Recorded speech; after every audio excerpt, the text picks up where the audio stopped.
Welcome back to the Exclusive Tense channel. As you can see, it's a little bit of a different setting here in the studio, and we're really excited to be doing this because I finally have my father, Paul Zway, here to share his story. And we've tried to shoot this a number of ways, and we've boiled it back down to, just having a drink and having a casual conversation and sharing the story with you guys. So kind of did a soft introduction, but would you like to introduce yourself? Not that you need one at this point. Yeah, greetings everybody, and thanks, Anders. Yeah, this is new for me. Quite nice to be in the studio. I've seen it on YouTube, but first time being in it. And I'm Paul, as he mentions, father and proud father, and CEO of Exclusive Tense, founder. And I'm here to talk about our story, Exclusive Tense story, my son's story, and who we are and what we are. Excellent. Well, it's unusual, but I have an iPad here today. There's a lot to go over, so we have some notes. But I think to start off, to fully understand someone's story, we kind of got to start at their heritage. So, let's start with your parents. Give us some background on who they were as people prior to your, we'll say, arrival. Okay. Yeah, interesting question, but not really the typical family life. Amazing parents that I had. Everybody thinks they've got amazing parents, but I really did. I had a mother that had a heart of gold and the patience of a saint, and my dad, who was polio crippled from 5 years old, and with a brother and sister. None of us really got along too well at the time. Later years, yes, we did. Yeah. But I grew up in a household where my mom came out of abject poverty, and my dad had to struggle through life to achieve whatever he did, and he did an amazing job at that, apart from raising 3 kids that were a handful at times. And, grew up in a city. Luckily, at some point a point in time in our upbringing, when I was probably just after start of middle school, we were in a home that had, on the slope of a mountain, the top of the mountain was all just bush and no homes or anything like that. And getting home after doing homework, first thing was to get out into the bush and go and run around. And, as a city boy, this was the most fascinating thing for me to do. Was it had a small park, but that park was small compared to the amount of bush that was there. Just running around, and also just being guided by a guy who'd struggled through so much his entire life, and a mother with a huge heart who guided us on the softer side of things. Was an amazing experience. So your parents, my grandfather and grandmother, had a lot of challenges in life they had to overcome, and probably taught you a lot of things about, no quitting, resolve, dedication, commitment, honesty, those types of things. So those personalities being your parents, what was it like being raised by them? What was your younger childhood like, being in the city, which is going to be kind of an interesting trajectory for where you inevitably end up? Yeah, it was interesting. Firstly, that I was allergic to almost anything that was going as a kid, and so there was no dogs, no cats allowed in the house. And which led to the discovery of one day that reptiles, amphibians, don't have fur, and that I wasn't allergic to them. Not to mention that my mother was highly allergic to reptiles and amphibians. But, as a kid growing up, I started collecting snakes and frogs and monitor lizards and all kinds of other creatures that were often came my way. And I had to find a way of keeping them fed. They all needed food, and you can't just go and take something off the plate and feed animals. It was having to breed mice and having to go and catch lizards to feed them, and which took me out to the bush, but also took me to having to go and work. And I did. I worked most Saturdays for my grandfather and my father, and at times when I could, I was out at the Snake and Animal Park, which is a little distance from where we lived. and worked over there. And all this was towards trying to save money to keep my menagerie, so to speak, going. So it was kind of a city life as a childhood, or a suburban lifestyle as a childhood. And you were kind of the black sheep when it came to this interest in wildlife and conservation.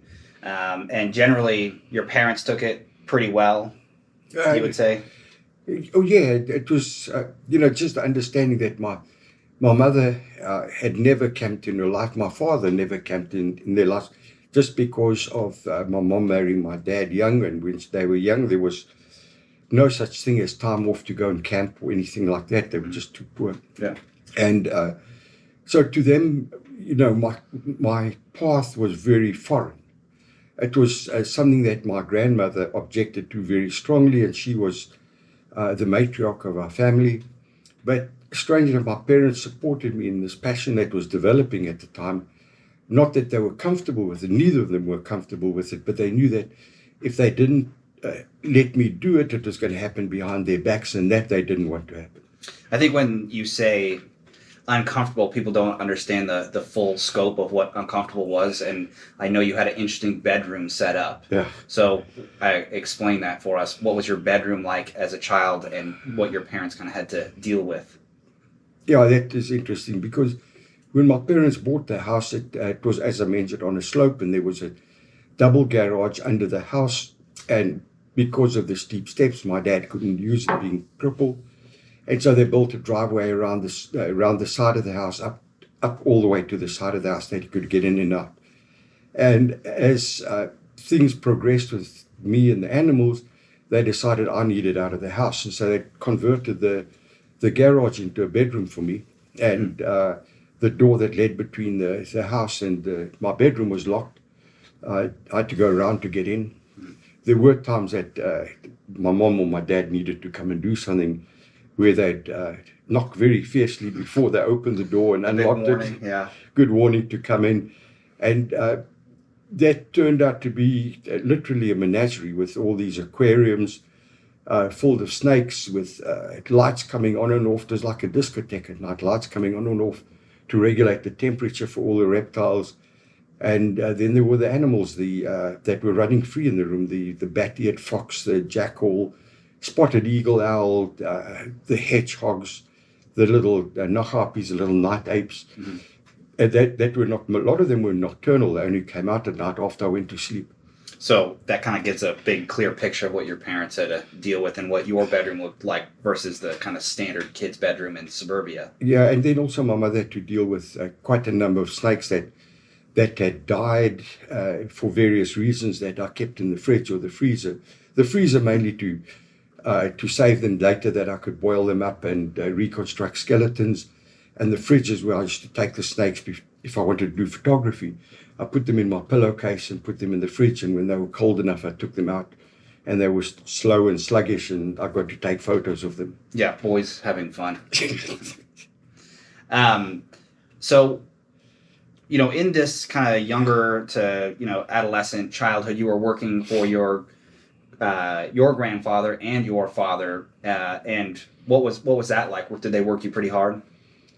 Yeah, it was grunt work. It really was. As a schoolboy, but I learned a lot in terms of responsibility, interacting with people, and being polite, having to understand. I worked in nursery and had to learn a lot of the scientific names of the plants, a lot of the common names. There's so many different plants, and one had to learn. And then there were all the bulbs, the flower bulbs, and you had to know what their names were. And then with my grandfather, so much of that was a general store, a lot of hardware, and knowing where these things were in the great scheme of things. Then the part that I hated the most was doing inventory, when we had to do inventory, but that had to get done. And so I learned a lot about business without even realizing I was learning about business. Even though I knew that my father and my grandfather and my grandmother, my mom, all thought, I'd go to college and do what normal kids do, just get a degree and then go off and you become a doctor, become some professional or other. Yeah. But that really didn't enter my mind. So while you were working for your dad and your grandfather, kind of just learning general business, you also had this, I'll say, rapidly growing side passion of wildlife and conservation. You know, obviously in the beginning it was a balance of the two, but when did you know that, listen, I'm doing business and I'm learning business from my family, and I'm also doing conservation and learning a lot about wildlife? When did you decide that the scale tipped and you want to go to the wildlife side, and what was that process like when you started moving in that direction? I think it started more when my friend Roy Trendler, who was a school friend and went out with me every time I went snake catching, was like another son in the house. And so it turned out we both went in that same direction into nature conservation. And he ended up coming back and working together with my dad. And it was more us going out and spending more time in the bush, and it was just a few hours in the bush. It was also our passion and thirst for knowledge, where we were, and I still have the correspondence today, corresponding with some of the more legendary snake collectors. People think that's really strange that, you know, you want to, but they were the founders of the science of snakes. You know, Fitzsimmons in South Africa, he was an old man when I was a young schoolboy, but I got the privilege of meeting him and having tea with him, and actually signed his book that I'd had signed personally to me. And then writing to the experts in Australia, and then also in the London Zoological Society, writing to them, and, you know, learning and have this thirst of knowledge that started driving me towards more than just snakes and more than just reptiles. It was trying to find out how did they then fit into the bigger environment. There were just all the questions. Yeah, it kind of became like a snowball effect of kind of interest. So you, at this point, you know, you were raised by your parents, who are very unique, dedicated, hardworking people, kind of rare traits that they taught you, and then they were kind of molding you in kind of a suburban setting, and you broke that mold and you basically said, listen, I'm not interested in business, I'm interested in conservation, but conservation, you know, yeah, and wildlife, and it was kind of foreshadowing something interesting down the road many years later, which is, you know, kind of the birth of exclusive tense, which we'll eventually get to, where those meet. But you're now interested in wildlife and conservation, and you're headed out and you want to become a game ranger. Right. You've decided, I want to become a game ranger. What was that process like when you did that initial first step of you're leaving the home, you're going to go be a game ranger? What steps did you take to eventually get there? Well, you know, when I left school, it was the first year of a college course on nature conservation specifically, and wildlife management. And I thought, well, this would be great. This is what I want to do. And signed up and everything. And that was just too much like school. And I hated school. I was a bad student. I didn't like school. I wasn't interested in school. Yeah. It sounds like you, right? Runs in the family, for sure. And anyway, when I was there a couple of months, I met some friends over there that became lifelong friends. But then I just went to the dean. I said to him, listen, this is not for me. And he said, well, listen, we're going to bring out a correspondence course in a year or so. Why don't you wait and come and do that? And I thought, well, yes, I'll do that. It's going to be more difficult in that I was hopefully going to be working and have a job, yeah, and at the same time have to study, and that's going to take a lot of discipline for, a young man. Mm-hmm. And so, but I decided this is what I'm going to do. And so I was very lucky through some contacts of mine to get a job as on a private game ranch, mm-hmm, run by a foundation. And it was basically straight out of school into a job, which I luckily got. And it was no problem. I had to get out of the nest. yeah, There was no problem getting out of the nest. I know my mom and dad, for them it was very quick because there was no transition. I was there one day and I was gone the next day. mm-hmm, but they supported me, which is the biggest thing. And so I landed up in the Mgeni Valley Game Ranch, where apart from managing that ranch and all that goes with it, with poachers and neighbors and all the rest, there was also an operation that went on within, which was teaching, bringing kids to wilderness and teaching kids wilderness, which from time to time I got involved in, but wasn't really part of my purvey over there.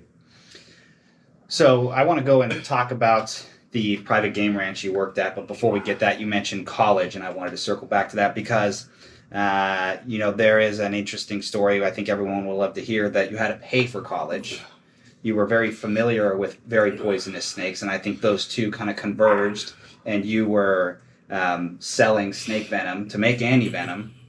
Kind of explain to everybody. That's probably the most unique way to pay for college. Yeah, snake venom, which was sold in crystal form, also trading in snakes. Roy and I traded in snakes. But also, apart from that, it was us working and earning as well. That also helped. We had to have savings. And, the folks did help a bit. But, where we could, we tried, both of us, to, create our own path in life and where we want to go. And we also, which is interesting, is that we were so passionate about what we did with the reptiles that while we were at school, we traveled to different schools and even at one time to the military and taught people about snakes and snake bite and all about reptiles and amphibians, and did demonstrations for people. And during one of those at school where my brother was present, I got bitten by a snouted cobra. So, I've been bitten twice, and it was part of life. It's part of those dangers that I faced, and those that my parents feared, and what I would have to be aware of in my career in the future. Well, when you got bit during these demonstrations, that's kind of the short version of the story. I think we have time to go in a little bit deeper and, what happened during those snake bites, because that was a big deal, obviously, for the family. Well, that was the first one was interesting because Roy and I, we traded off during doing demonstrations. I'd do some part and he'd do another part, because you're dealing with, highly venomous snakes.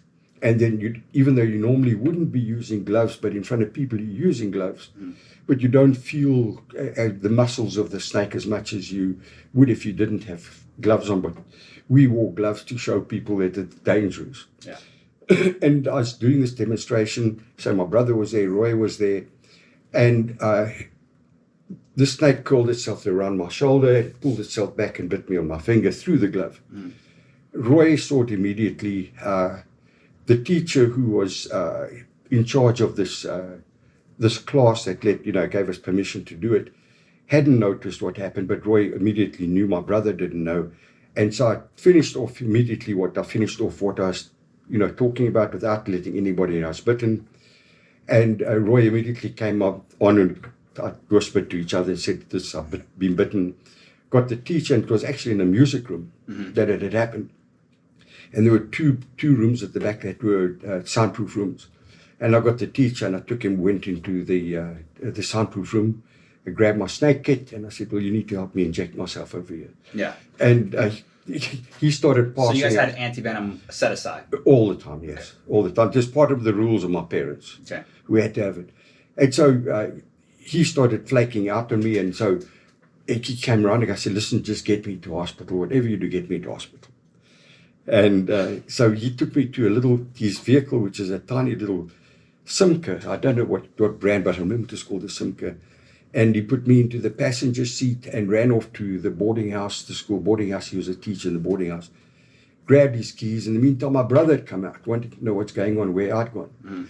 And he saw me in the car and he tried to talk to me, and I was lifeless. I just was not responding. So he ran back, and I just heard these stories later. And then the teacher, Mr. Perks, came back and he got in the vehicle and he went tearing off and to the hospital. And I don't remember any part of that, but the weird part of what my brother then, who thought I was dead, called my mom and dad, and my mom picked up the phone and he didn't want to speak to my mom, he wanted to speak to my dad. And she realized something was not right. Yeah. Anyway, but dad picks up the phone and he says, I think Paul's dead. Uh-oh. Yeah. And my dad, they never had to deal with this. And he said, snake bite. Yeah. He said, where is he? He said, I don't know. That he went off in the car of the teacher. And he said, where to? He says, I don't know, probably a mortuary. And the rest is joke, yeah. And then it's another, no, it wasn't really a joke. But the rest is another story for another day. Yeah. So, I just wanted to circle back and talk about that because I know it was a kind of a big deal in the family at that point. It was a very big deal. And probably one of the first big lessons about wildlife, and many to come. So before we took that little sidetrack, we were talking about you breaking the mold of the 9 to 5 of the suburbia living, and now you're off. You're off to this private wildlife park or conservation park, and to get your teeth kind of cut there on the job of potentially learning the basic skills of becoming a game ranger and conservation in general. What was that like, that first job in conservation and wildlife? It was interesting, and in some ways quite dramatic. I was left really much to my own devices without much experience to learn very quickly a lot of things. Mm-hmm. And I think one of the first things that was most dramatic is working with the local field rangers. They were quite a lot older than me, mm-hmm. obviously a lot more experienced than me. Was getting to learn from them, whatever you had to do. But the interesting thing, part of it is that it was the first time in my life I'd had to shoot an animal. Okay. And we had to go. I had to go and shoot an animal for rations. And my guys advised me that that's a good animal to shoot. It's very old, and it lost most of its teeth, and it's going to die anyway. Yeah. And I had a rifle. I was issued with a rifle, and I remember picking that rifle up and looking at that animal and thinking, how do I do this? Yeah. And I wasn't one that ran around shooting birds as a kid or anything like that. My parents just wouldn't have it, and you couldn't do it in suburbia anyway. Yeah. And even though I ran in the bush, I didn't have a weapon or anything. And so when I did eventually shoot that animal, it was quite traumatic for me. But I realized, this is something I have to do in my career, whether to save my life, somebody else's life, my worker's life. I would have to do it. But that was where the first really big experience and trauma came with. And I say trauma because I'd never shot an animal before. So I don't think a lot of people will understand why you're shooting, which I assume was an impala, some type of antelope, for rations. Why were you shooting for? I don't think other people will understand why you had to do that. No, good point. Well, the thing is, being a relatively small game ranch, the population gets larger and larger, as time passes by. And so you got a choice of either, capturing them and selling them off, which is a common practice in South Africa, is game ranching. And then you'd sell them to neighbors and what have you. And sometimes they don't even want them because impala's quite a numerous species. And then, because we're traditionally very poorly paid, and then we were allowed to shoot a ration, mm-hmm. for meat for the workers and for ourselves and a bit for the dogs as well. Mm-hmm. But that was usually taken on an older animal if one could. Yeah, so it's basically living off the land because you can't afford to they're not paying you enough to go buy a meal, and they understand that at these parks. Yes. And that was one of your perks, really, is that you did get to get you get fed. Fresh, to get fed and get fresh meat. Imagine that as a perk. Yeah, being fed. So we're talking about private wildlife parks, and you getting into dipping your big toe into the deep pool of conservation and wildlife. At growing up, listening to your stories, a name rings in my head as these initial stages, which is Jack Seal. Jack, amazing, interesting guy. So I know he kind of was one of the bricks of your foundation. And so what is the story of Jack Seal, and who was he, and how did he give you that step forward? Well, Jack was a character unto himself, a very unique character, a very well-known character, who owned a private zoo and reptile park at the Hartbeespoort Dam Park, a dam, and got to know of him as a young kid, interested in reptiles. My parents took me to the park, and I asked who the owner was, and I got to meet Jack Seal, and he was a rough diamond, a very rough diamond, but a genuine person. And he ran this park for years and years. I think his son took over after he died, which is not too long ago. But he was fanatic at what he did, and very good at what he did. Many movies that you from back then that you see that have got wild animals in, a lot of the animals were his animals, and he was good at introducing them into movies and make them do what they do in the movies. That being said, Roy worked more with Jack than I did. When I was at my grandfather and my father, Roy was working with Jack, and then when I got time, I went to go and work with Roy and Jack. But Roy spent a lot more time with him. But interesting enough is that the movie Animals Are Beautiful People, Roy's and my animals, our animals were in there. We had the rat, one of the snakes, the hedgehogs in the flood scene, the monitor lizard. All of those animals were gifted. We gave them to the set, so long as they took care of them and sent them back to us again. Yeah, that's awesome. Yeah, it was interesting. So how many years did you spend there? At the private game ranch? Yeah. Less than a year. Less than a year. Yeah. And after that, I mean, at this point, you knew of game rangers. I know they were a very respected occupation and career path. I mean, it won't get you rich. That's no. But you knew at that point that you were moving towards a game ranger. You weren't just kind of blindly going into conservation to see what you might like. You were moving in the direction. I knew exactly what I wanted to do, and where I wanted to be a game ranger. It was just almost like an impossible job to get because there were only 19 game rangers in the entire Kruger National Park, which is huge. Yeah. And not every game ranger dies every day, and they don't resign, definitely not. Yes. And there are not many that get fired at all. Yeah. So it's waiting for an opening that's almost impossible to get to. And when there is an opening, I know in my case there were about 600 applicants. So that kind of is a perfect segue. So you're at the private game ranch, and from there it's Kruger Park on the horizon as a game ranger. Bring us to the point in which you actually step foot into Kruger Park and get that title of game ranger. Oh, that took a little while. It didn't happen that quickly. And you talk about stepping back. We go back to the private game ranch where I got bitten the second time. And it's also interesting to note that by that time, almost all of my animals and Roy's animals and snakes and frogs and everything had been released back into nature. The owl and everything had gone back. And Roy had a crow as well that also went back. And I got bitten the second time.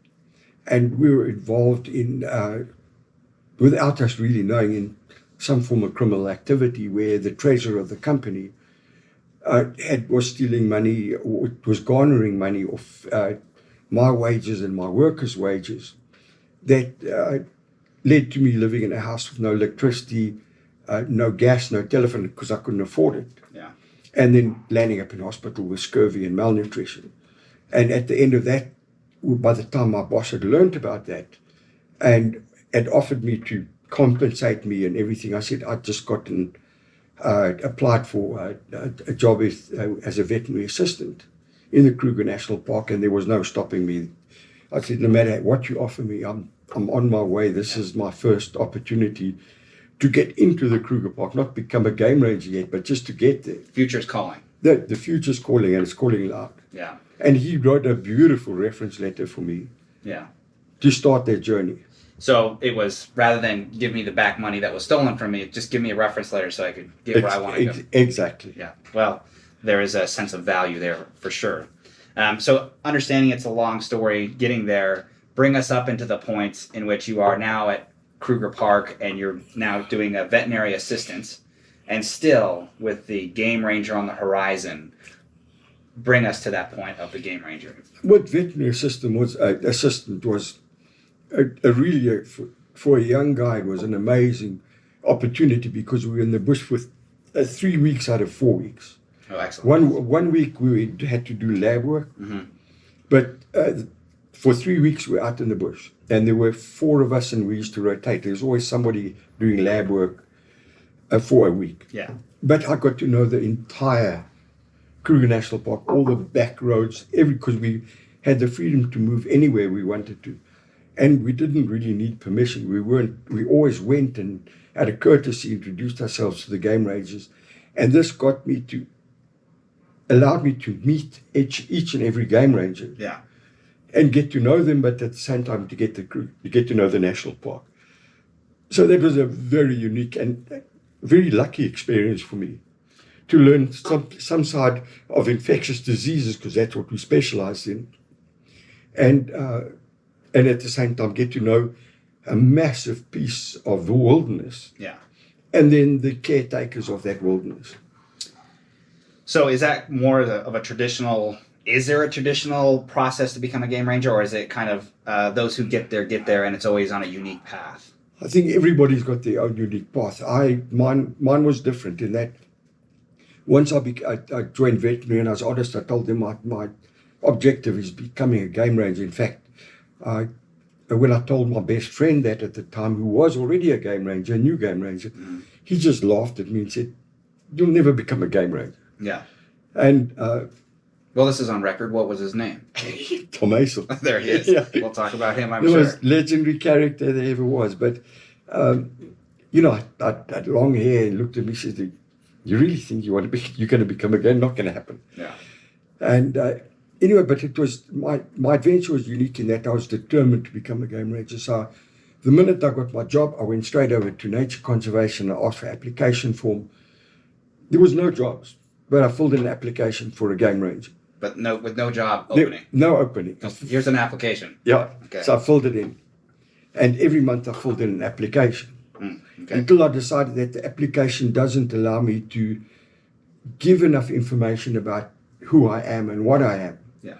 So I went and studied all different application forms. And I created my own application form, which I then submitted. It wasn't every week, but I just kept on Consistency. applying. Wear it down. Until eventually one day there was an opening. Yeah. Which was a sad opening because one of the game rangers had died.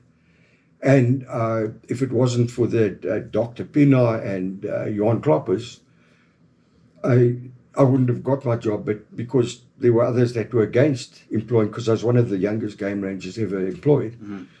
And they just saw something in me and they believed in me and they gave me this opportunity, which was very sweet and very sour at the same time. Yeah, that sounds kind of like maybe the proverbial balance of conservation and wildlife at that point. Sweet and sour.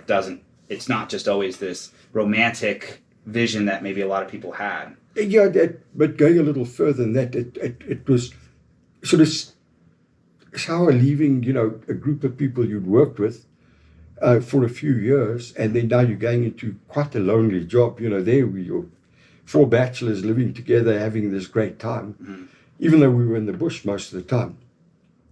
I got my appointment, and I wasn't even a month as a game ranger when they called me and asked me to stand down. So they gave you the job, the application, you kept filling it out, you were changing it, you were making it your own application, and eventually, unfortunately, someone had passed, and then you get the job, they give it to you, and it's probably the most profound and sense of achievement that you've had at this point. Pinnacle. And then they take it from you. Right. There's a couple things I'll circle back to, but that's just so good. Let's go with that for the time being. They take it from you and take it from there. What did you do, and how did you actually come back from it and re-achieve the status of game ranger at the Kruger National Park? Thinking back on it, it's sort of like a little bit of this, but they wanted desperately to appoint an individual, and there were no openings. And they asked me, and this is the big boss, Dr. Pina, who I highly respected, said, "Listen, I need to stand down, but I promise you'll get the next job, the next opening." but we do need this guy in, and I can actually feel not so really worthy of much. But anyway, But we also know that like the next opening might be a really, really long time. So it's basically a death sentence for the goal. Right. But in my the course of doing my applications, I'd seen on a map in Dr. Pino's office that there were 2 new sections that they wanted to carve out. Mm-hmm. So that there were, instead of 19, there were 21 game ranges. And so I said to him, would you give me a little bit of time to think about it? He didn't force me out. He asked me if I do it. And he said, this is something personal I'm asking of you.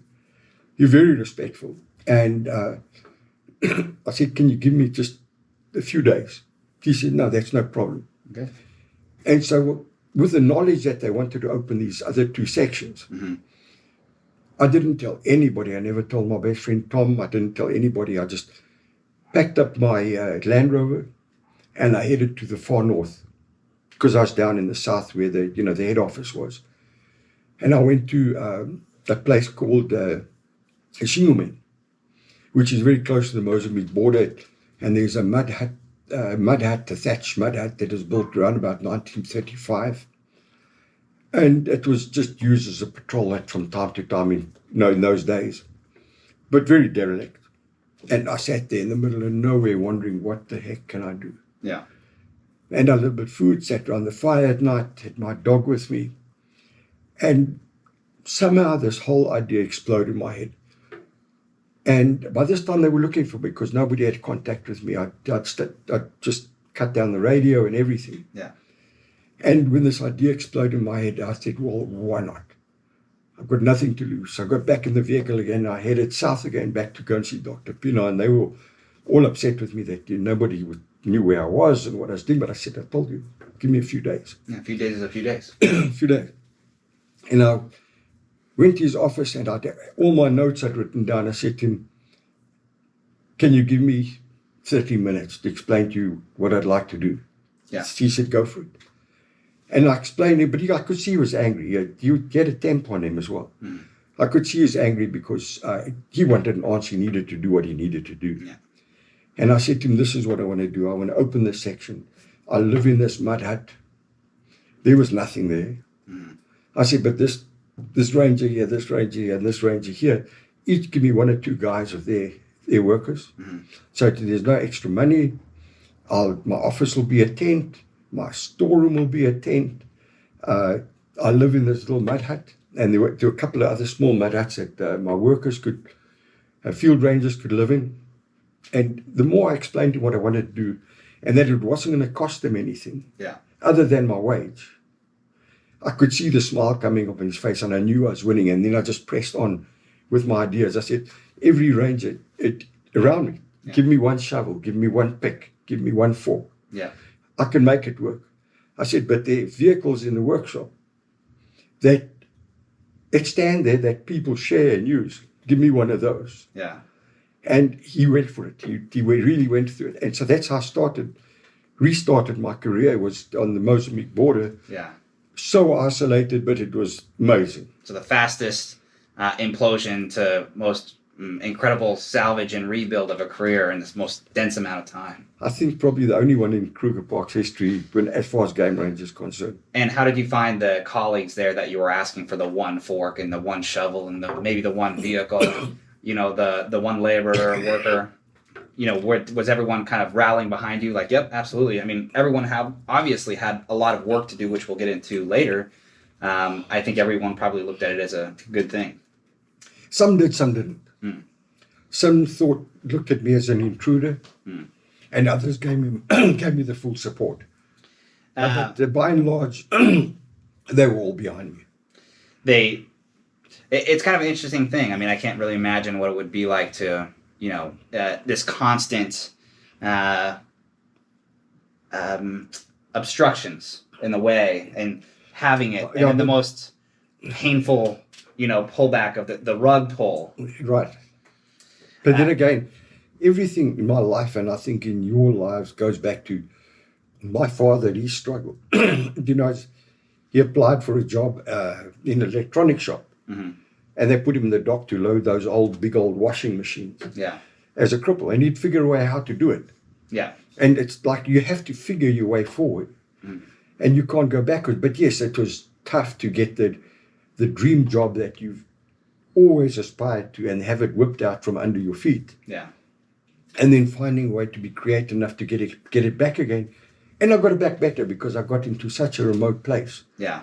That I'd so much to learn, good guys to work with, and obviously the support of my boss, even though it was a back and forth. Just kind of a quick question, and not to spend too much time on it, but do you ever look at the situation, from where you came from, learning business, but maybe not particularly liking it, but heading in the direction of conservation and wildlife to, your first post, you're building your storage unit out of a tent, and your other buildings that you needed out of a tent, along with facilitating a mud house as extra support, business, tents, and all this foreshadowing that came to be. I always, once I hear the stories, all this foreshadowing I find super interesting. Yeah, that's all without knowing what my destiny was. Yeah. I wasn't lucky enough to be born and raised in the bush, but you guys were. Yeah. In some ways, I was actually envious of the experiences that you had, but it was part of my experience as well, part of my journey. Mm-hmm. But I didn't know what my destiny was. I had no clue I would be getting into business because it was something that my father begged me to get into with him. Yeah. And I just said, not interested. I'm going to the bush, and that's where I'm going to stay. Yeah, and at this point, we're decades away from that in the timeline of things. Right. But the foreshadowing is just very interesting. Yeah. So now you've become a game ranger. Well, you were a game ranger, not a game ranger. Now you're back to being a game ranger. Right. Through intense resolve and badger-like tenacity. What a lot of people don't understand what a game ranger is and what the responsibilities were. It's not the traditional, national park ranger. This is much different. Kind of give us the landscape of the responsibilities of being a game ranger and the kind of, I guess I would say, year-to-year tasks you were responsible for, because the daily stuff is maybe too small of a scale. Yeah, a lot of people think that, game ranging is a romantic job. Yeah. It's not really a romantic. If you think that there's dangers at every moment, and the reality there isn't. There are incidents that one gets into, and sometimes life-threatening, not life-threatening, but basically you've got a big tract of land, roughly about 600 square miles, that you're responsible for everything that goes on over there, whether it's poachers coming in, whether it's animals dying from drought, or poachers poisoning, water or carcasses, or changes and nuances in the in the landscape, the vegetation, whether it's obnoxious and invasive plant species. Everything to do with that is your responsibility on that section, and it having to, on a very limited budget, cover that entire area together with your field rangers, that you know what's going on all the time, which is not easy to do. Yeah. And even though you take a weekend off, you're on duty 7 days a week. And, that brings back to things like responsibilities, which was heavy. Fires, because fires break out and you've got to take care of, the fires that not too many animals are killed, and that you can control it, that you don't lose too much grazing, whatever the case might be, but to work with nature as closely as you can. And we sort of learned how to work with fire to the benefit of what we were doing, but it wasn't all the time that easy. It wasn't all that rosy. Long hours, dirty hours. Yeah. But as I say, those few moments that everybody thinks it's a romantic job, it is at times, and in reality it is, but it's just hard work as well.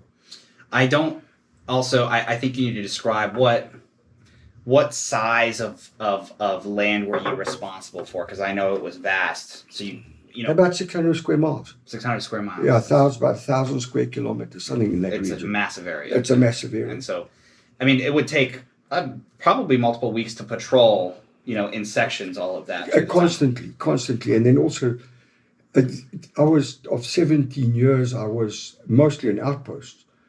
So my neighbors were very far away. The towns were very far. We were very remote. Yeah. Even you grew up in a very remote part of the world. Not that you knew it at the time, but it was very remote. Yeah. What do you mean by outpost? Some people definitely won't know what that is. It's areas where there are no tourist roads. Nobody gets there. It's just you on your section of 600 square miles and your field rangers and laborers that live where you live, and then patrols of a bicycle, by foot, had a motorcycle, had a motor vehicle, and that was it. And that 600 square miles had to be covered at least once or twice a month. So an outpost would just be probably the most farthest or most wild part of the national park. No tourist roads enter that area. Exactly. So I know we're trying to condense 17 years of your career as a game ranger into just this one conversation, which is impossible. But I know that eventually you transitioned to specializing in anti-poaching. About 7 years, yeah. Number one, being a game ranger, what drew you to anti-poaching specifically? I'm sure there was a lot of specialties you could have chosen as a game ranger. What in that experience were you looking for specifically? What was the goal there choosing anti-poaching? I didn't choose it, it chose me. I was transferred to a section that had a lot of poaching. And so I inherited a bad situation. And, going back to some of my mentors, this area was inherently bad for poaching. Now I'm talking about old school poaching. Snares, gin traps, dogs, a little bit of poison, not the more modern type of poaching with guns and automatic weapons. That came later. So I inherited this problem, and so I had to deal with it. And so I had to get in really fast, very quick, and I was good at what I did. And I had a very high success rate with the magistrates in the courts and getting convictions of all these people. But at the same time, you have to be passionate about what you're dealing with. Some people come in to poach just to survive. Others come in, they create a business out of it. Sometimes you catch kids and women catching fish. You can't just prosecute everybody. So I learned to work very closely with the local chiefs along our boundary. And a lot of times, instead of prosecuting, the people, I take them to the chief and let the chief deal with them in his own way, in the traditional way. Yeah. But then they had no criminal records.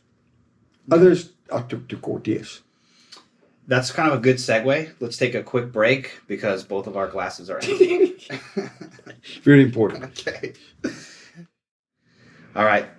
So we're back. Fresh drinks. Drinks are reloaded. And I know that the story is going to take kind of some wild turns up ahead of us. And I know we've kind of skipped a pretty solid chunk of the Game Ranger career to kind of get to the anti-poaching side of things. But, you just got done explaining that you kind of inherited this anti-poaching sector of the national park there in Kruger. And that's what kind of led you into the anti-poaching world and focusing so heavy on it. What were some of the dangers? It's a frontline situation. I know it was a very dynamic and dangerous environment. You're battling between people poaching for money, people poaching for food, and you're there to get in their way. Right. And you are the barrier between the wildlife and these sometimes desperate people, whether financially or any other reason. What type of dangers did you experience out there? Look, there was a danger, always an inherent danger, not just from people but from animals as well. And obviously there is, because you're out there every day walking around in the bush and driving through, whatever the case might be. But when it came to poaching around about the 1980s, 81, there was a transition where it went from this more casual poaching with snares and, wire snares and things like that, where big-time commercial poaching started, and that's when they started shooting rhinos and elephants. And then the stakes were raised. And once the stakes were raised, then came the weapons, and, from automatic weapons to high-powered weapons, Our guys had old Second World War rifles that were bolt-action rifles, going up against guys with automatic rifles. It's a knife and a gunfight at that point. Yeah, well, at some point before this, you could get to a point where you could confront somebody and you can arrest somebody. But then after that, it got into a contact, which they called a contact, which is a gunfight, and lives were lost, and still today lives are being lost. And I can pride myself with all those years. I had only one guy shot up, and it was the hair in his bum through the meat. One of your workers. One of my workers, and but we never lost a single soul, and a lot of other souls were lost along the way. But it was a tough game, and I took it very seriously. So I got involved with undercover work, where I used to actually go and pose as an ivory trader, and try and get into the syndicates, because just catching the guys on the ground, that's one thing, but it doesn't stop anything. No. It just doesn't. It's totally temporary. And yes, totally temporary. And so I got involved with undercover work. I went to go into Mozambique undercover, posing as an ivory trader, met up with some very interesting people. And at this point, the danger became different. It wasn't the danger from animals or from the actual poachers. It was a danger from the syndicates. The people that, after it left national parks, they were not happy with me. Yeah. And so it got to a point, you guys were young. I'd done 17 years in Kruger National Park, and I got a serious threat on your lives. And, look at a career that was 17 years, the best that I could ever have made, with friends that I made along the way, Tom being one of them, and the lives of your family. So not a difficult decision to make. Yeah. Decided this is it, I mean, it must have been, you get threats all the time. Being in anti-poaching, I mean, you're always having contact. You're always, you are that proverbial barrier between the wildlife existing and those who want to make it not exist. You must have gotten threats all the time. So this was a big threat that you took seriously. Very serious. Yeah. Took it very seriously. I never told many people about it, very few people about it. There was put out there other reasons for leaving, but there was no way I was willing to risk that. And it took me on a journey that I wasn't really prepared for. Yeah. And which brought us to where we are today. But it was all part of a journey that, I've done with my sons. Yeah. And the seriousness of it was such that when I was working undercover in Mozambique, I always had to pay somebody as an armed guard, because I couldn't go in with weapons. Being undercover. Be undercover, right. Yes. And also that it's a foreign country. And so I always paid people to be with me, to protect me, that I could get back out again, to do what I had to do. Yeah. And one of my guys was actually on the Presidential Guard, who I used to notify by phone that I was coming and meet me at the airport. Yeah. On a day that he said he's got time off, and he would escort me because I carried a lot of cash. Yeah. To do what I had to do. Yeah. So, I mean, that's it kind of goes a little bit dark in the last couple, I guess, weeks, months, or the last year of being a game ranger. Scary to a point where I had to leave the country with the assistance of certain law enforcement officers to protect you guys and family to get out. Yeah. They were planning a sting on us as we left the country. And people might not understand, why the fuss over you? Why all the fuss? And it has to do with you were in the way of millions and tens of millions of dollars, and or uncovering specific people that really didn't want to be uncovered. Exactly. That were in positions that would be quite politically dramatic if it was uncovered. Right. So that kind of squeezing, that pincer effect that happened there at the kind of end of the game ranging career was dark and dramatic. Quite scary, actually. Yeah. And that kind of pushed you. That was the, the fuel for moving on and putting the Game Ranger thing behind you. Yeah, but at the same time, leaving two very special people, my parents, behind. Yeah. That was very, very difficult because, they were very closely connected to both of you. Yeah. And then having to move to a foreign country, away from them, with my dad being disabled, not able, he could not fly internationally. He wasn't able to at the time. So it was a huge separation. It was a difficult separation for all of us. So before we head down the road of you leaving the Kruger National Park in South Africa and heading for the big promised land of the United States, and making your way there, which is kind of a whole new, it's reinventing yourself. There's very few people on this planet that would have experienced what you've experienced in 17 years at this point of being a game ranger. I mean, the most remote parts of the South African wilderness, the most picturesque moments, the Serengeti, the savannas, the sunsets, the wildlife, the primordial nature of what's going on there. What's one of your most fondest, we'll call it memories or experiences out there that you experienced? I mean, there's 17 years of it, but what comes to mind? Probably different from what anybody will expect. The most treasured moments I had was the freedom, where I was out there on my own to make my own decisions. And sure, I'd be responsible if I made the wrong decisions, but where there was no communication with your bosses except for once a day in the morning, if you were at home, and just having the freedom of such vast areas to do what you wanted to do, what your passion was. It isn't a specific thing. It's this vast freedom. I love the freedom to believe that you trusted enough to do a proper job, and that you'll do it with a passion that you feel. And that passion that I had for the job, and we all had a passion for this job, some less than others, but we all had a passion, is what carried me through to do what I do today, and what we do today. And it's a passion that is always connected with nature and your origins and your primordial spirit. Yeah. I mean, at this point, you've had such a unique life and unique experiences.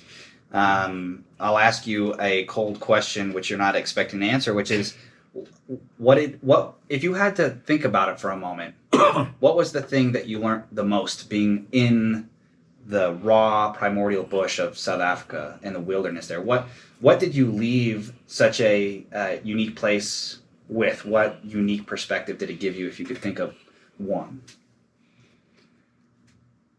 I don't know. I think the most profound thing I learned as a game ranger, which happened in the early days, because I was so isolated and I was alone, I was a bachelor, is to understand yourself as a person. I don't think many people have the opportunity of learning who they are, truly who they are, because there are too many people around them. Yeah. There's too much stuff going on. You're sitting isolated in the middle of nowhere. And at times in those years, there was a civil war going on alongside. You'd lie in bed and you hear mortars going off and things like that. And here you're a boy from the city and you're sitting over here wondering what's going on over there. Is it coming closer? But more it was understanding what I did to learn about myself, and to learning about myself, who I am. I didn't actually like who I was when I first discovered who I was. That gave me the ability to improve on who I am. Mm-hmm.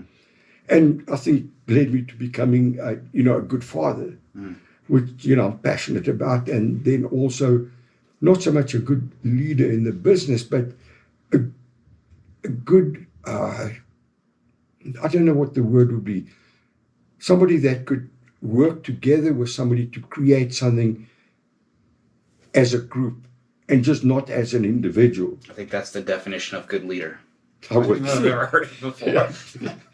And it's difficult to describe, but that soul searching in the beginning, where you you break yourself down to nothing. There's nobody to flatter you. There's nobody. You just realize, listen, I'm not this great dude I thought I was. Yeah. And then you build yourself from the ground up again. Grounding. At this point, both myself and my brother, who's off camera over here, exist. We have arrived, so to speak. Right. Before we move on to the United States story and that can of worms, what was it like, in short, raising two young boys in the raw wilderness of South Africa? I think probably a highlight of my life. I love being a dad. I love the ability to throw the two of you on the back of the pickup with my field rangers. You guys were just like best friends at the back over there, and there were moments when it was frightening, being so far away from medical help, and particularly with you had some really big issues shortly after you were born, and I thought we'd lose you, but we didn't. Yeah.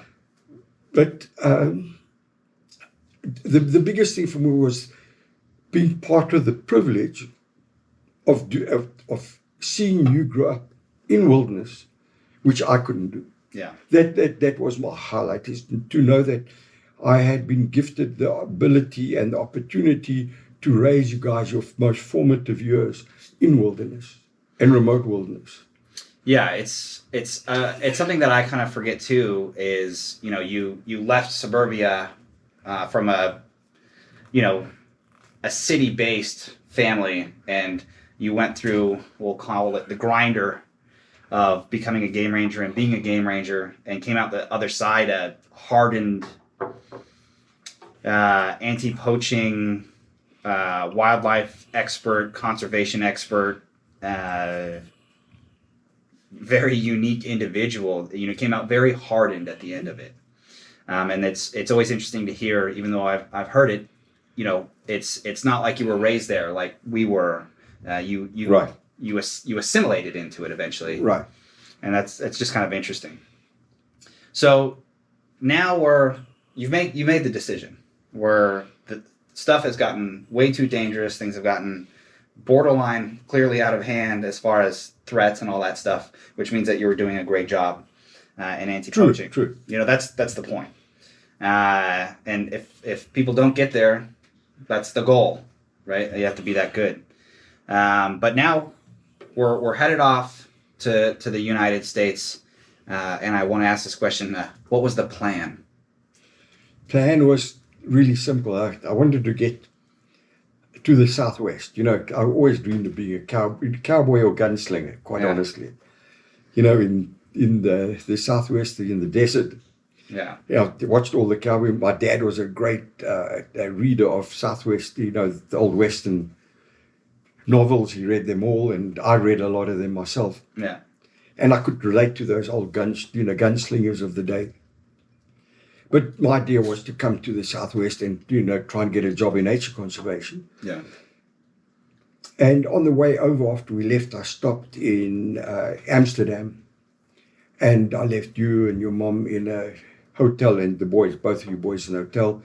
And I flew back to London, where I debriefed with all my information that I have with a group of international intelligence people about.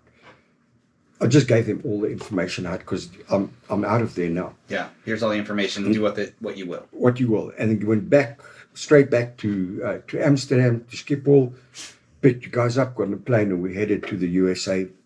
And by the time we got to the USA, which was Atlanta, Georgia, I got calls that my meeting in London was already known about, and that I'd already been blacklisted in the USA when it comes to conservation. Yeah. And I did try to get a job in conservation. I was promised jobs in Colorado. I was promised jobs in Texas. I had credits with the University of Fort Collins, Colorado, in nature conservation, and had a good old friend in Arizona who loved Africa, American guy, an attorney, and he was an amazing guy, Bill Burlack, who was involved also in great, recognized hunter of Arizona, but also conservationist. And when I applied for a job as a backwoods ranger, which is like the worst or the furthest, most basic job you can ever get. And I was turned down for it. Yeah, not enough experience. Not enough experience. Bill said to me, Paul, you've got a problem. Yeah. He says, nobody's going to employ you because you have too much experience, even though it's in a different arena. Yeah. He said, you threaten people. And I'm not somebody that would do something. All I wanted, I needed a job. Yeah. I needed to feed my family. Were we broke? Were we broke? Were we broke then? Yeah. So I just want to, make it clear, like the work you were doing in the Kruger National Park and the anti-poaching was so powerful and was affecting such specific levels of individuals that it followed you to the United States and you were blacklisted there. Right. Okay. Yeah. I had a good friend in the U.S. Fish and Wildlife Department who was a special agent for them operating in Africa. Mm-hmm. And he is the one that called me and told me, listen, Paul, don't even bother. Yeah. He said they blacklisted you already. And that's, again, having to once again reinvent yourself and think outside of the box, which wasn't always that successful. But yeah. So now we've totally uprooted, I could say, our lives at this point, and got into the United States, and we had somewhat of a plan, as best of a plan as we could have at this point. And we find that the plan is a no-go. Nothing there. There's a no-go plan now. So take us from we're at this, it again kind of resembles the beginning of your game ranger career. There's a plan, the rug got pulled, now there's no plan. Definitely. So now you're about to do the process in which you did initially, which is make a new plan. Right. What's the plan? What's the new plan? Where did we go from you realizing that conservation in the United States was no longer an option? Firstly, let me just step back a little bit. Our landing was soft in the United States because, coming in, we didn't go straight to Arizona. I went to Atlanta, where my brother-in-law and my sister-in-law stayed there, and they were there for a short while that we could, try and establish ourselves as to being in a foreign country with young children and all the rest, and figure out what we're going to do from there, because the Southwest was where I'd like to go. Yeah. And then calling people that because I wrote to Colorado and Arizona, trying to, applying for jobs already before I'd left. Yeah. And then, flying around in those days, they had a Delta Pass where you could fly almost anywhere for $400, I think it was. That was a lot of money, though. A long time ago, a lot of money. But, yeah. And, I went to go an interview, and every time I came back, there was nothing. And that's when I called this guy from U.S. Fish and Wildlife. He said, Paul, you're blacklisted. You're not going to get anything. Yeah. Start thinking about something alternative. He says, hard news, it's real news. He did you a favor in the long run. In the long run, he did. It saved you a lot of wasted time. And so we packed up in this small little Mitsubishi cross-country, got to, I'd gone ahead first. I'd flown there, found an apartment, paid. I didn't even know how to get an apartment. I mean, I've never done anything like this, Yeah. What's a security deposit? I don't know, Well, give me more money. That's a security deposit, It's a good definition. Yeah. And anyways, with the help of this Bill Burlatt, and I got an apartment, flew back. We got in a little Mitsubishi, and we traveled cross country back to Arizona. Now it's coming from the bush from 600 odd square miles into this tiny apartment with a beautiful lady from New York that had a heavy accent that was our neighbor over there. Oh, yeah, the manager there, right? Oh, no, she was the neighbor. She was the neighbor. She was the neighbor, you're right. Yeah. Yeah. And to children that run around without shoes on because they're not used to having shoes on. Yeah. People getting upset when they go with you into the grocery stores, and neighbors calling child protection services because your child's outside in the hot sun with no shoes on. Yeah. It was a very dramatic change. I think dramatic is probably an understatement, but I want to focus on what was the feeling like. You went from 600 square miles, freedom to do your job as necessary. And probably, there comes a lot of clout and respect and admiration of being a game ranger in South Africa. To now you have stuff. You're nobody. So yeah, you're a nobody. You're in the Totally. United States, and I'll use the word stuffed yourself into an apartment. Right. That's a big change for you. You lay your head on the pillow for the first night in an apartment in the United States. What was it like adapting? Frightening. Yeah. More frightening than being out of the bush. It was one of the more frightening experiences, even though I was excited and I needed to have the excitement that it didn't affect you guys and our family. I needed to be positive, and I'm always a positive individual. But to really be positive when you were frightened was a difficult thing, because this world was so big, and I realized from being somebody important on 600 square miles, I'm totally unimportant. Oh yeah.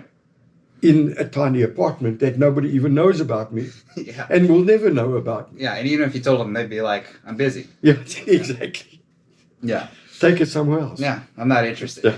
Yeah. It's interesting carrying such a, I guess we'll call it a credit, right? You had this huge credit in South Africa, and you head over into the big new world of the United States and a totally different culture, and now it's gone. It means nothing. So you lay your head on the pillow at the first night there in an apartment complex after you've stuffed yourself into it, and it's a frightening experience. What was kind of your first experiences in the United States? Obviously, we call it a soft landing, but you kind of had to start somewhere and get a job. I was likely hungry at this point. You're always hungry. I was likely hungry or needed something at this point. What were your first kind of jobs like in the United States? Because at this point, you were just kind of do something so you could then have a breathing room to make a new plan. Yeah, I was desperate because the bit of cash we'd taken with us, we'd sold everything, converting it to US dollars. It gave you so much less. Yeah. And so we'd cashed out everything we could, and we came over, and I couldn't get a job. I was trying to get jobs, and I wanted to stay in conservation, my passion. And here I'm in the desert, which is a fascinating desert. All kinds of new reptiles and amphibians and birds and, cactuses. In the Southwest there's cactuses. Yeah. Lots of cactuses, big cactuses, Yeah. stuff that you need to salute. Yeah. And there's nothing. So I landed up going lower and lower down the totem pole because nobody wanted to employ me. I didn't have any skills to do anything. Yeah. Except I was a good game ranger. Yeah. But they weren't interested that I was a good game ranger. They said, well, that's really interesting. Yeah. That's a nice story. It's a good story, yes. And so it turned out that I started working at a convenience store right at the apartment complex. Okay. But before that, I was actually toying with the idea of importing barbecue tongs from South Africa because I thought they were so much better than any American tong. Yeah. But that didn't work out too well because I didn't have the capital to do it. Yeah. And even though it was a great idea, it still filtered in my mind that I would like to do it. Okay. So we go over to Circle K, and it was great for me to work there, but it was very strange because they paid you next to nothing. And Circle K is the convenience store. The convenience store, yes. But it was right by our apartment complex, which made it really good for me. But it was rough. I mean, I've never been behind a counter like that, even when I worked for my grandfather. Yeah. I was too young to deal with the cash and what have you. But here I am, and people barely understand my accent, even I think it's quite clear. Yeah. And I was relatively shy, but not that shy. But it was like, I don't know how to explain. There's so many things to learn about dealing with people. Probably a sensory overload. Totally sensory overload. Even going into a grocery store was like, wow. Yeah. It was just such a variety, so much of things. Everything was very over sensory overload, yes. You probably went to a grocery store and asked the first person, "Where's my ration? Where do I get my ration?" Where's my antelope? Yes. So you get in, you go from the very prestigious game ranger. Now you're working at a Circle K convenience store as a gas station attendant, and you're clearly formulating a plan because you're not happy being there, but you're still doing what you need to do. We have a long road ahead of us at this point in the story. But where do you go from there? You're Circle K. I know at night you're also working.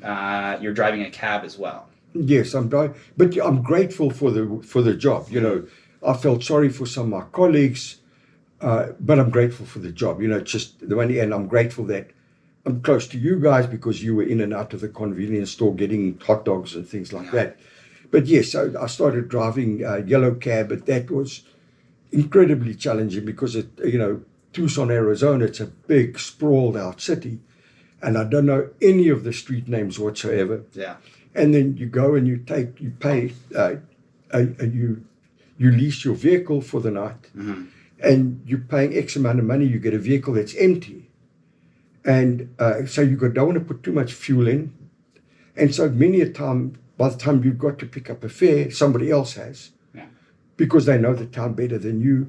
That many a time I came home with less money that I went out with, and you've got to leave your vehicle with literally no gas because you don't want to leave your money in the tank for somebody else to use. Right. It was a horrible thing, and they were aggressive. Yeah, feast or famine. Right? Feast or famine, yes. What did you think? Now, how many years did you do that for? Well, it was about a year and a half with it between the limo and the taxi. But the taxi was interesting. I learned very quickly that I can't compete with the guys that know what's going on. So I had to find my own niche. And I found my niche in the northeast side of town where there are a lot of retired people, and I never charged them waiting time out, and I took them to the doctor, I took them grocery shopping, and I got to know them. They started recommending me, and so they'd call only for me to pick them up. So I developed my own clientele among the elderly that I didn't rip off. I never charged them waiting time. I would take them into the doctor. I'd take them to the pharmacy. I'll go and collect their medications for them. And that really helped me out a lot by the loyalty they gave me back again. So it was kind of reapplying old lessons from your grandfather and your father of honesty, hard work, dedication, perseverance, and at this point, courage, right? It takes a lot of courage to uproot your life and come to where we are in the story. And those things are now coming full circle, and you're creating your own niche as a cab driver to kind of develop your own. Now we're talking about business fundamentals at this point. Right. So you did that for a number of years, and where did the sense start of like, listen, I don't want to work for somebody. I want to work for myself again and get that freedom that we were talking about earlier.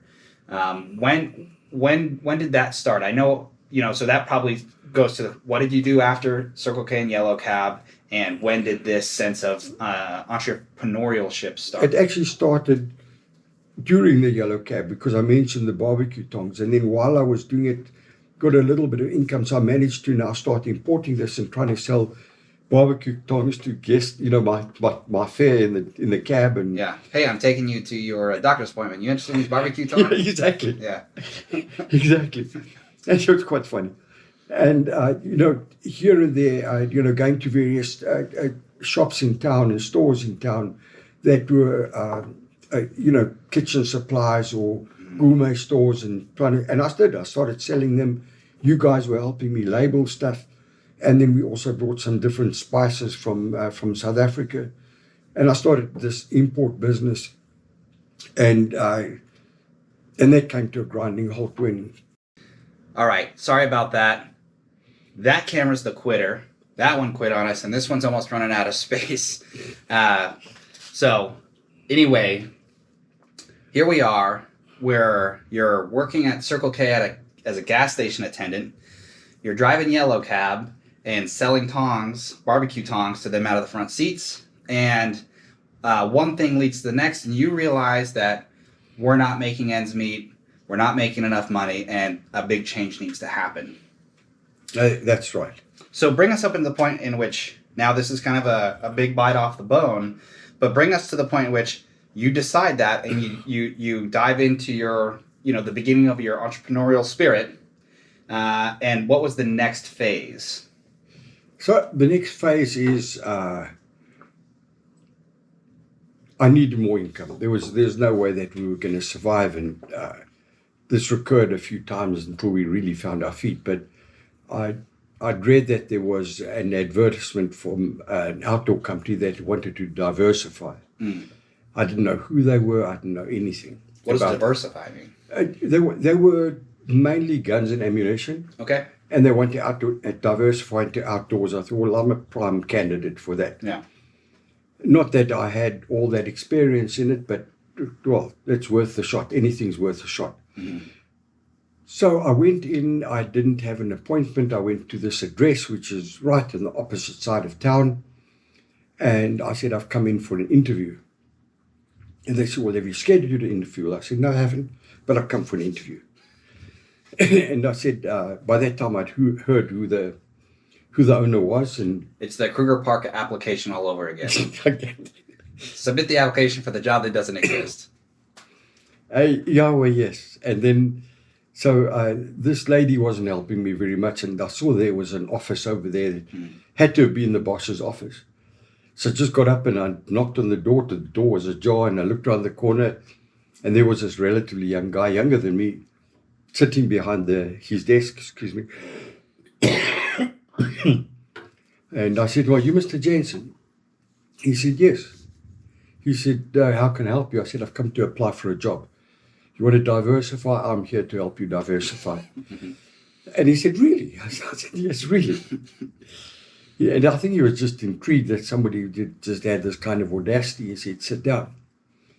But, at this point in time, I was like a single dad, and this was really important to try and, survive and what have you. Yeah. And so he said, sit down. And he said, well, what can you bring to the table? And I'd already been experimenting on selecting what products I can do for myself, but I didn't have the wherewithal to do for myself to start importing. And I was interested in importing. And so I told him, this is what I can do. We can bring all these products in, and he was interested and fascinated.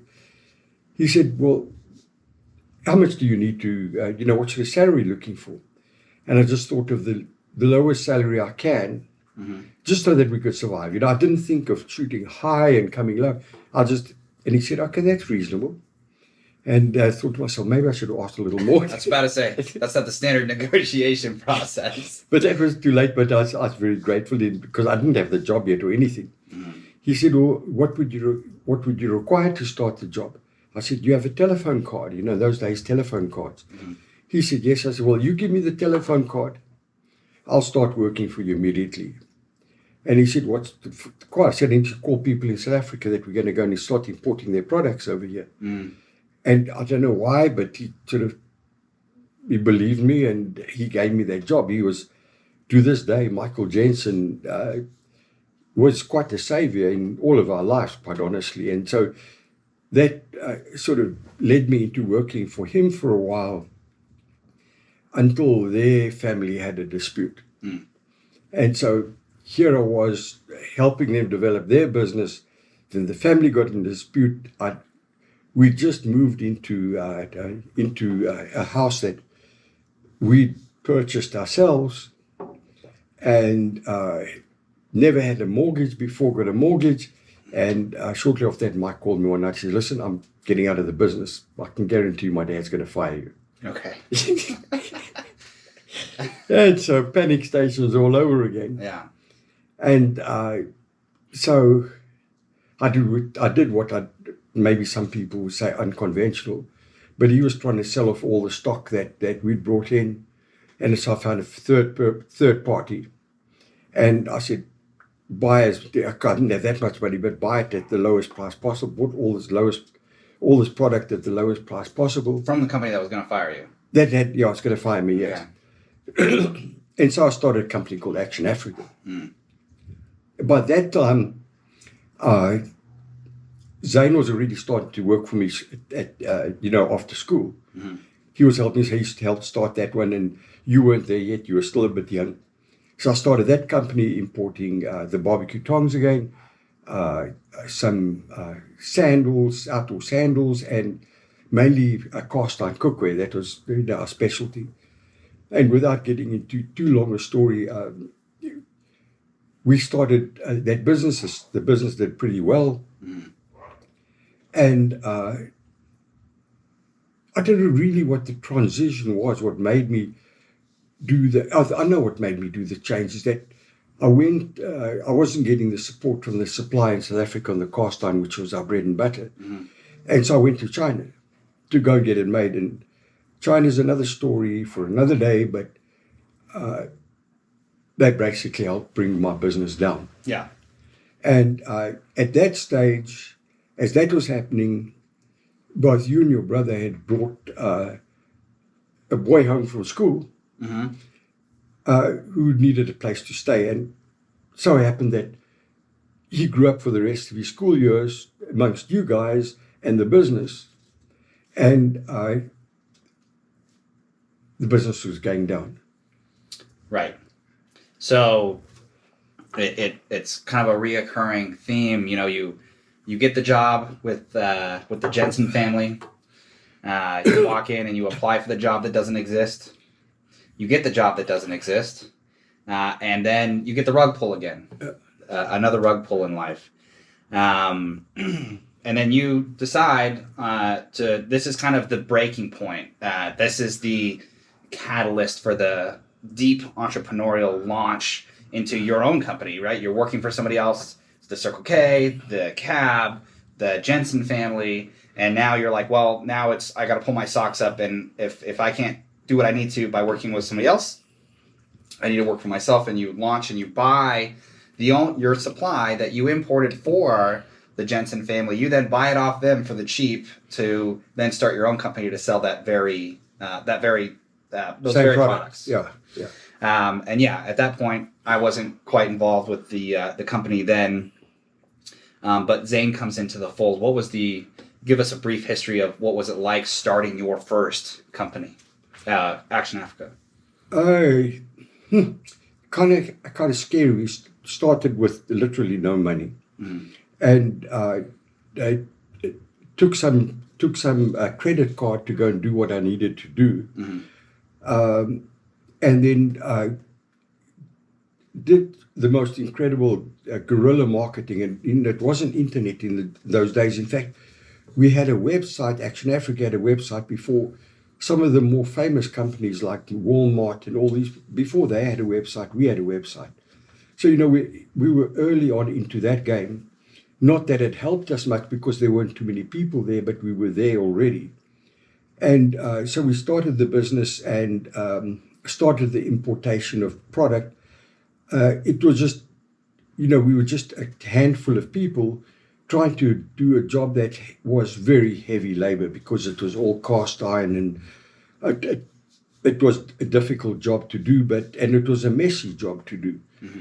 But anyway, it took off, and we got into famous stores. We got into mail order catalogs until the Chinese manufacturer did a number on us. We paid for the molds, and they started sending us inferior product, and they refused to refund us. In fact, the end of it, all it was is a full container came in that was defective.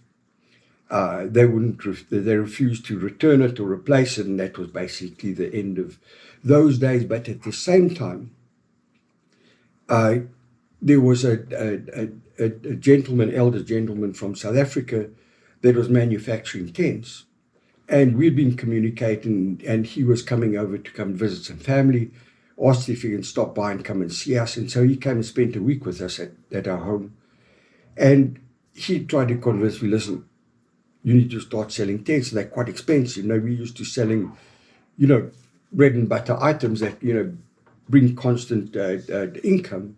And here all of a sudden we're going to have to try and sell product that is more expensive, that's more difficult to sell into a country that was not accustomed to big tents or luxury tents. And I listened to him and said, okay, this is interesting. So I sat down with your brother Zane on the dock one evening, and I said, what do you think? Do you think we can sell one tent a month? If we can do that, it's going to be a struggle. But yeah, he said, yeah, he thinks we can do it. We can do it. And we started that company with, which is today Exclusive Tents, with $10 in the bank. No, $100, sorry, $100 in the bank. And the challenge to try and sell, these tents. Mm. And it was that difficult that we got to a point in our new house with a mortgage where we all sat down and I had to tell everybody, listen, we're on the bones of our bum. Mm-hmm. It's now down to beans and bread and what have you. Yeah. Remember that? Yeah, I actually do remember those conversations very well. I mean, at some point, I heard what you were saying, but it's hard to understand the, at this point, vast amount of responsibilities that were sitting on your shoulders. So I heard what you were saying, but I didn't at that point quite comprehend the task at hand, the risk, and the workload ahead. And also the how scary it was. It was more scary than sometimes getting involved with poachers. It's not just my life anymore. Yeah, the responsibility was compounding, Mm-hmm. And the risk was also at the same time compounding.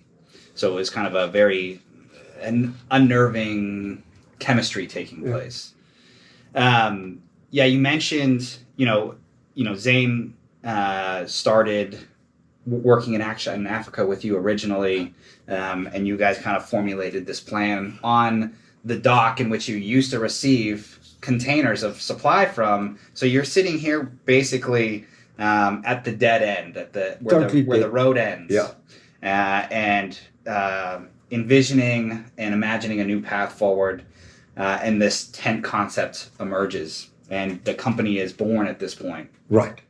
And that is true. I have a very good friend of mine that we became very close in high school, and I did bring him home. He wanted to stay the night one night, and he ended up never leaving. Right. And actually, you questioned us. You were just like, well, when is... And everyone knows him here on the channel. It's Brian, and he's been a part of our family since a very young age. And it's literally true. He came home with us just to stay the night, and never left, to the point in which my father pulled me aside and said, listen, this kid's been staying here for so long. Is he going home? And I knew for a couple of days that he wasn't going to be going home. He told me, hey, can I stay? And it was a very awkward situation for me at that age. And I said, sure. Well, I mean, it sounded like a good idea to me, but I didn't quite understand the responsibility I was passing on at this point. But, and I reluctantly told my dad, yep, he's going to stay. And the first thing he said, it wasn't, well, I'm upset by this or anything like that. He understood the situation in which why Brian was staying. And he just said, well, if that's the case, I think he needs some new clothes. And we took him shopping. But at this point, it was quickly becoming, as we were getting older. You'd become a part of the family. Brian had become part of the family, and we all started getting rolled into the business of Exclusive Tents. What was it like, initially getting us? What did it feel like involving your family into the family business?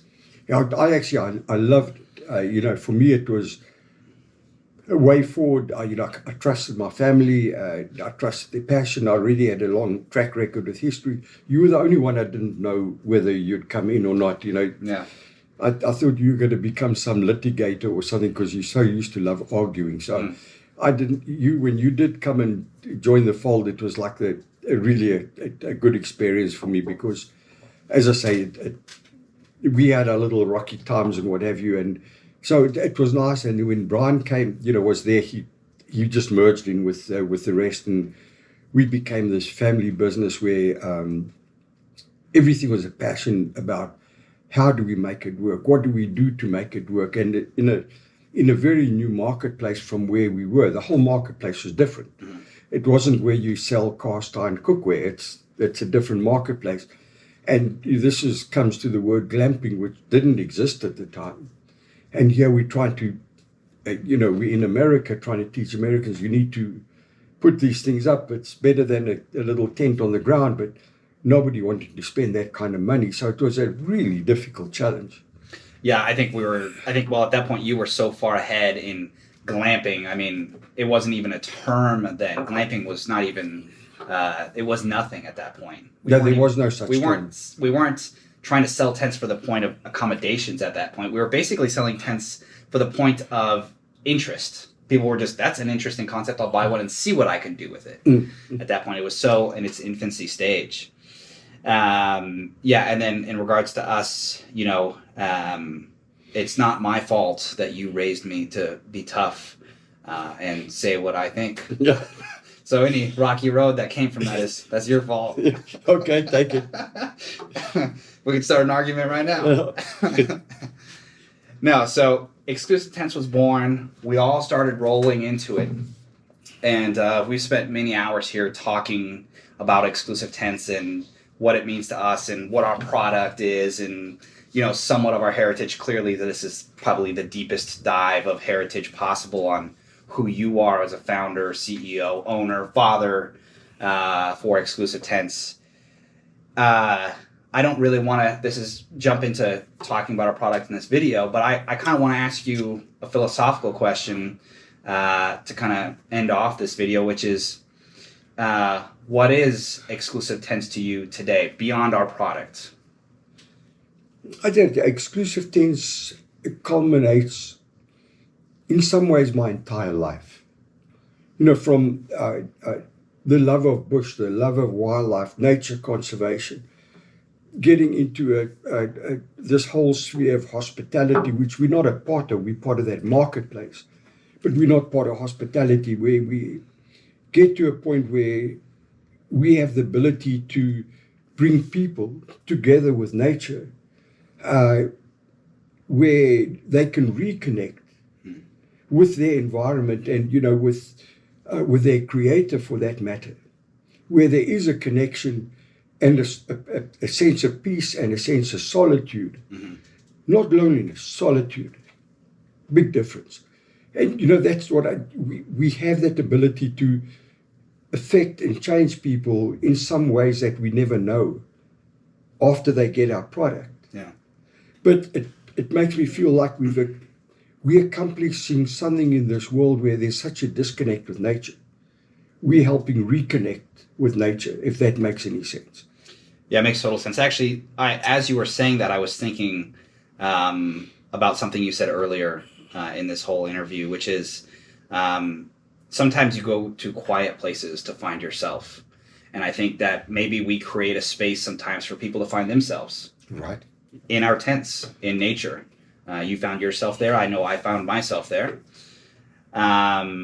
So I totally agree with you. Our product really is a representation of our heritage. Specifically, it embodies your experiences in life, where you came from, and in some ways reflects where we're going. I agree, but also, it expands out to every individual out there that wants to be able to do what we do on a daily basis, is reconnect with nature, find that solitude, find that peace, be a part of your environment and be a part of nature. That's where we're supposed to be. Yeah. A lot of people aren't. Yeah, I think, part of the secret sauce or the secret recipe to our company is wrapped up in everything you've said. Everything you've said is what is the secret recipe in what we do, and also maybe more importantly is why we do it. So anyways, I wanted to thank all of you guys for taking the time and sitting through this interview and hearing my dad's story, owner-founder of Exclusive Tents. And this is just the tip of the iceberg. We really do plan on doing much deeper dives on all of these subjects that we spoke about, because we've been talking for an hour plus now, and I can't tell you how many subjects we've had to just kind of glaze over just to get through it in this, what we would consider, short amount of time with the story that's in front of us. And I'll leave you with a closing statement. Well, not really so much a closing statement. To everyone out there, stand by for us. We'll be bringing you closer to what we believe is a way to live your life differently. I live permanently with my wife in tents, going on 10 years now. Why do we do it? Because it is an experience that you can't get any other way. I know a lot of you would never want to live in a tent, but the difference is that with us exclusive tents, we actually live our passion. This is how we know so much about tents, because we live in them. My boys are out every weekend. They live in tents. They live in campers. We experience everything, and all our experiences go to improve our product at the end of the day, that will bring you closer to nature, will bring you a peace, will bring you a tranquility and another adventure. Cheers. Cheers, my man. Thank you, everybody. Done. Done.